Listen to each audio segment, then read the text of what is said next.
All right, everyone, so I want to talk to you guys about how evil will always defend evil. Evil people will always defend other evil people, and they will do it in a way that is conniving and clever, and they will utilize sophistry, really deception and deceptive tactics in order to masquerade their defense of evil with something like practicality or necessity. Like, for example, oh, we have to work with Nazis because if we don't, the communists could win. So we have to work with Nazis even though they commit atrocities and mass murder.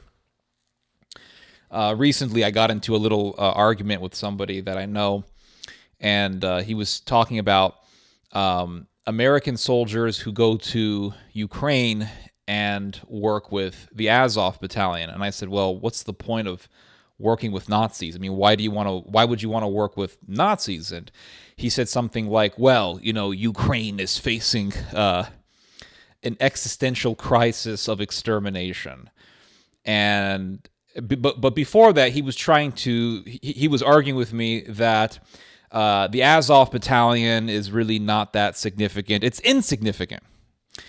And then later on, he said, you know, if you are facing an existential crisis of extermination, then you work with anybody, including Azov. It doesn't matter. And I said, well, if working with Azov is essential to stop an existential crisis of extermination, then that tells me that Azov isn't insignificant. They're quite significant if if the existence of your country depends on working with them.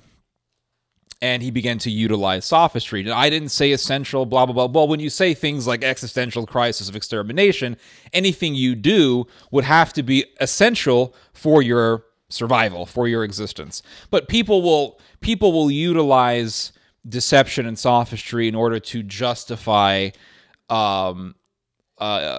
working with evil, or really in order to rationalize evil. And when people defend evil, they will almost always utilize some kind of expression of compassion. They'll say, well, we have to have compassion, even though and that's the thing. Here's another thing about evil people, is that they will say the right things, right? Most of the time, they're saying the right things. Most of the time, they're saying things that are true, that seem to be correct or appear to be correct. And then they drop a little bit of cyanide in there, a little bit of poison. And that poison is what makes all the difference. As the Bible says, a little bit of yeast ruins the whole batch. A little bit of yeast, a little bit of leaven, leaveneth the whole batch, if you want to use the King James translation. And they will use compassion, right, as their cover. They're not coming in the name of defending evil. I mean, very few people are going to fall for just a blatant defense of evil. Very few people come out and say, I am defending evil, unless you're like a troll or a member of the Church of Satan or part of some kind of satanic paramilitary group. But for the most part, people are going to use morals. They're going to use morals, and they're going to use expressions of morality to defend evil. And for example, let's say you have somebody who is a horrendous murderer, right? This person kidnapped a woman. Let's say it's two men, right? And together they kidnap a woman, they stab her, they rape her, and then as she's lying there completely helpless and wounded and bleeding, one of the guys puts his foot on her throat and just literally puts all of his weight on her neck, and she's gurgling out blood, and eventually she dies. And then the men take the body, and they continue to mutilate the body. They continue to desecrate the body, and they see this as fun. Someone who is practical, someone who has sense, right, a moral sense, will say, well, these two men are evil, and they obviously deserve punishment. And ideally, they deserve death. An evil person will come along and say, well, yes, I agree, their crime was absolutely horrendous, but these two young men are under the age of 18, and so, before young men turn 18, their mental faculties aren't 100% developed, so they may not have completely understood the ramifications of their actions. And so thus, in the name of compassion, we should have patience with these two young men. They should be punished because what they did was a crime, but they should not be put through capital punishment because they're young. And we have to have some compassion on people who don't really truly understand, or they don't have the full adequate mental capacity, developed mental capacity, to understand the complete nature of their actions, something like that. That is evil. Because what you're saying then is that such an evil act can be, to a degree, diminished. The gravity of this evil action can be undermined to a certain degree by simply saying, well, even though what they did is wrong, they're not fully culpable because of their age. They're not fully culpable because and this really goes in line with the Darwinistic ideology, because Darwinism rejects all free will. Darwinism is, and this is a term that Charles Darwin used, it is truly biological predestination. It's scientific Calvinism. Calvin taught that there is no free will. Luther taught the same thing. Darwin taught the same thing, except he did not he didn't teach it through a religious vehicle. He taught it under the guise of science, his rejection of free will. He believed in complete biological determinism, because if there is no God, then there is no soul, there is no conscience, and if there is no conscience, then there is no moral code built within our hearts. The Bible speaks of how the law of God was built in our hearts, where we were designed with a sense of morality. St. Paul talks about this, and he says that even people who never knew Jesus Christ, they will be judged based on what they knew. You had pagans who had a sense of morality. But if there is no God, if there is no deity, if there is no spiritual realm, and if we humans are simply genetics and blood and flesh, then we are 100% controlled by our impulses, and thus we have no free will. And so if somebody murders another person, if they commit first-degree murder, that person was genetically inclined to be murderous. So therefore, that person is not culpable. He's not 100% culpable. And the only reason why we would put that person in prison is to simply keep him away from society, because he cannot help himself. That is the secular Darwinistic perspective when it comes to human beings doing evil. The Christian point of view, the Christian point of view, I was about to say in other religions teach this, but I'm coming from a Christian perspective, so there's no point even bringing that up. The Christian point of view is that human beings are accountable for their actions because we were designed to follow moral principles, because moral principles were built in us. At the same time, our flesh is corrupt, so we resist that, and we have this, and as St. Paul says, we have a war going on within ourselves between our flesh and our spirit. So therefore, we have a choice in what we do. We have a choice on how we conduct ourselves. And therefore, when human beings do things like rape and murder, what they are committing is not biologically, it's not biologically determined. It's not based on some kind of inclination. What they are doing is evil. And so thus, evil people will come and say, oh no, it's not evil. It's just genetics.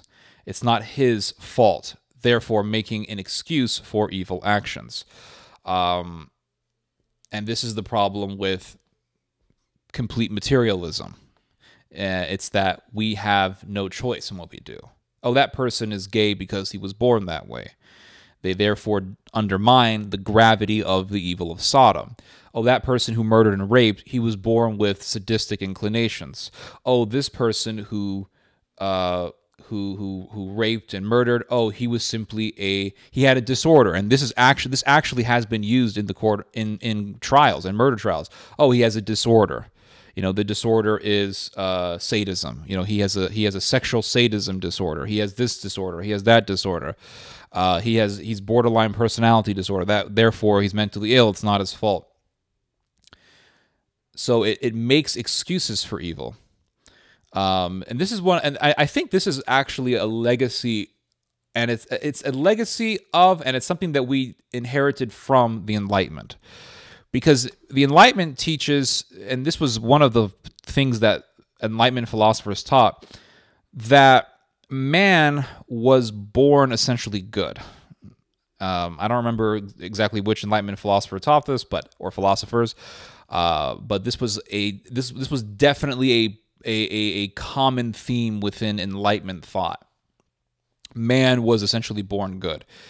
And if man was essentially born good, then that means if he commits evil, there must be something wrong with him biologically. Like, I think that is, I'm not saying the Enlightenment taught that second part, but that would be I think an inevitable conclusion to that way of thinking. Well, if we're born essentially good, then what happens when, like how do we explain evil? How do we explain murder and massacres and genocide and rape and all these things?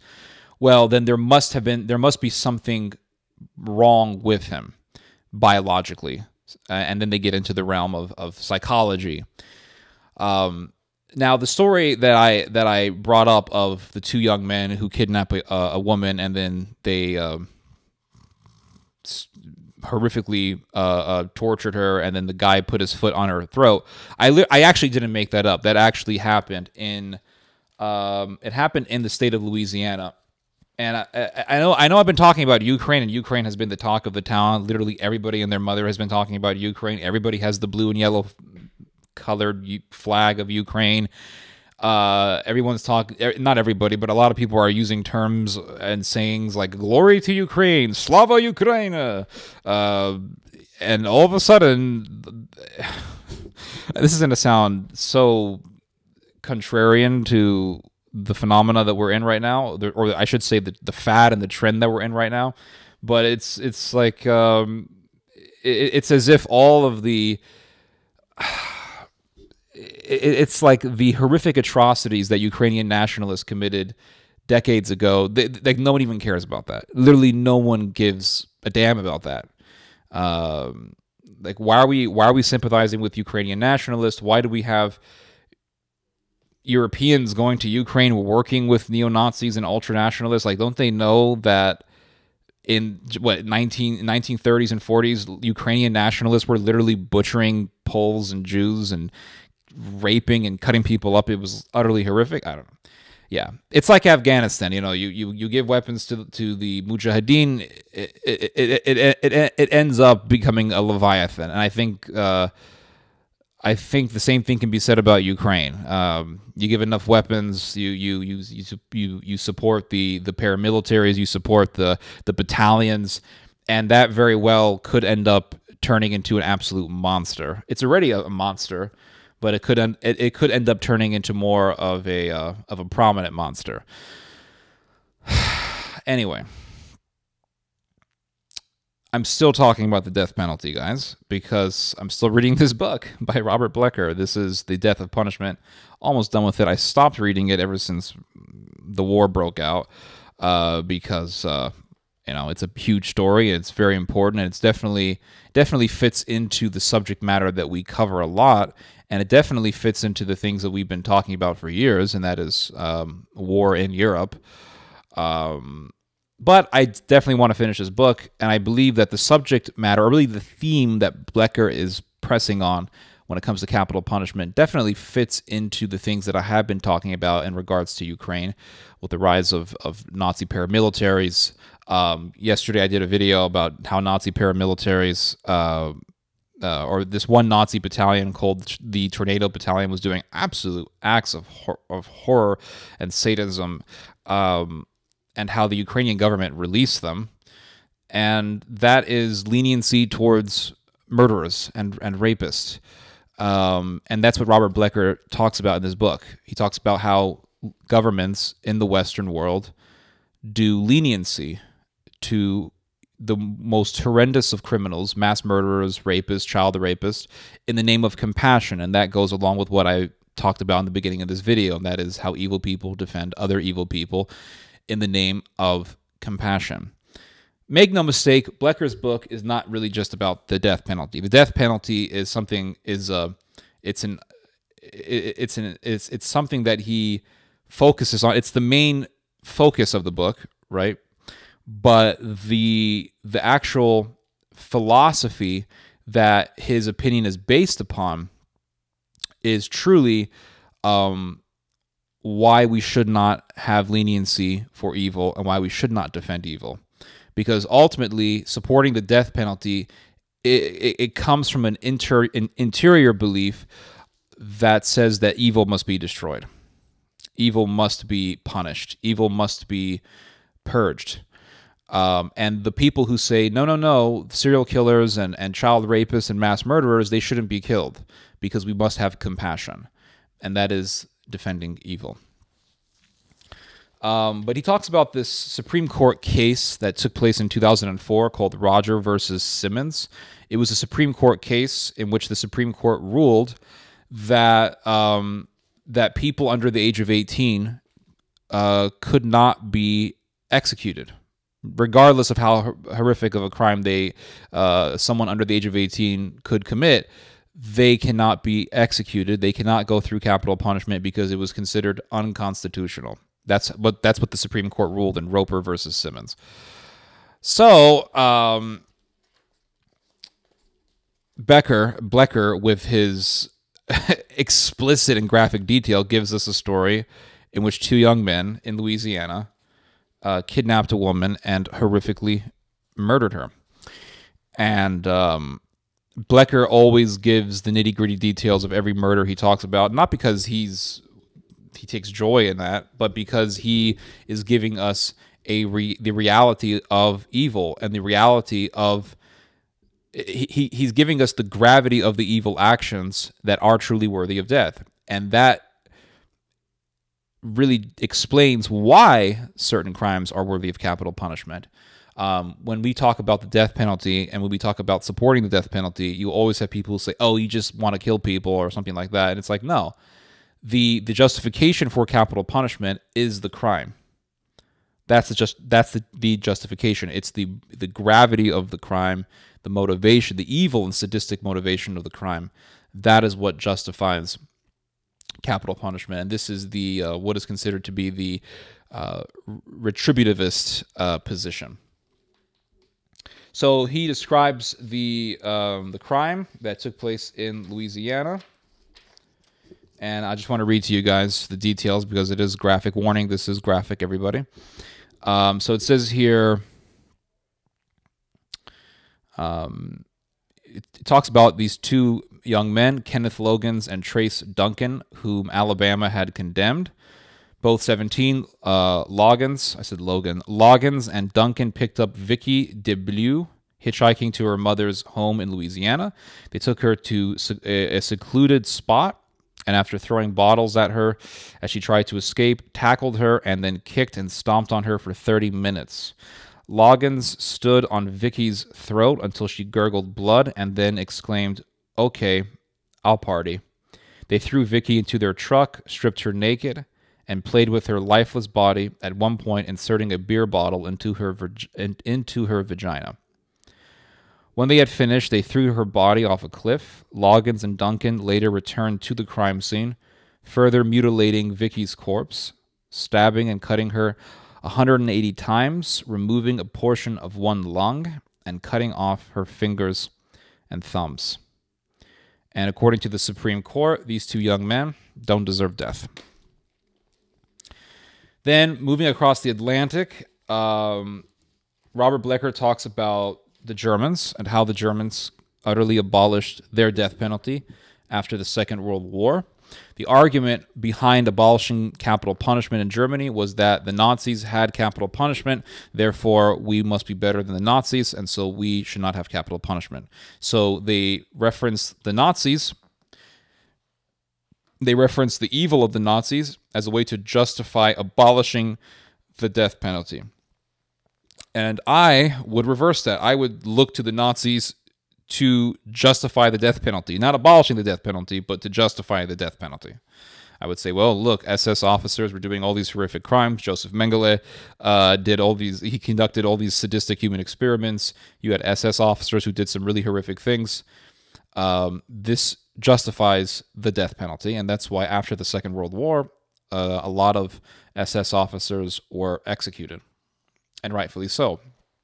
But the Germans, and these were not the majority of the Germans. These were sort of these intellectual academics and elites in Germany who began to say, well, we have to be better than the Nazis, therefore we must abolish the death penalty. And Germany abolished the death penalty when, I want to say, like 70% of Germans still supported the death penalty. So it went against the common opinion of the German population. But what's interesting is that, and Robert Blecker explains this, how the Germans, these German academics, they justified the abolishment of the death penalty in the name of not wanting to be like the Nazis, right? So they said the Nazis had the death penalty, therefore we cannot have the death penalty. Later on, this abolishing of the death penalty would then be used to argue in favor for literally releasing actual Nazis who were killing people for the Third Reich from prison.